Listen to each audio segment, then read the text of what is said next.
ওই পালনের দিনটা। আর আমাদের যেমন বলা হয় একাদশীর দিন, তাও যারা ফল পাবেন 9 বারের বেশি হবে না, জল টল সব কিছু নিয়ে 10 বার যেন না হয়। তাহলে রোজের মতো সবসময় চালাতে থাকবো, ও বাবু হবে না, বুঝলেন না? তো উনি ব্রাহ্মণের আজ্ঞা নিয়ে বলছে তুমি এক গন্ডুস বলতে এটাকে, এই যে দেখছেন না, এইটাকে গন্ডুস বলা হয়, এখানে এক ফোঁটাও জল ধরবে না, চরণামৃত। এখন অম্বরীশ মহারাজ ওইটাকে নিয়ে ভগবানকে স্মরণ করে পান করে নিয়েছে।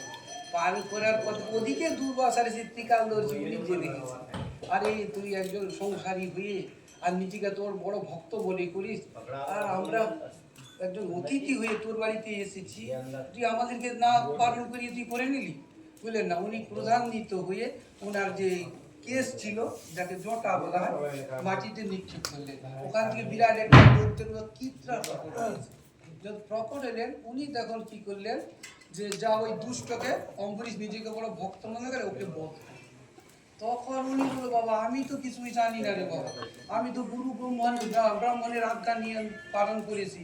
তখন উনি সঙ্গে সঙ্গে ভগবানের শরণাপন্ন হলেন। ভগবানের যখন শরণাপন্ন হলো, সঙ্গে সঙ্গে সুদর্শন এসে সামনে দাঁড়িয়েছে।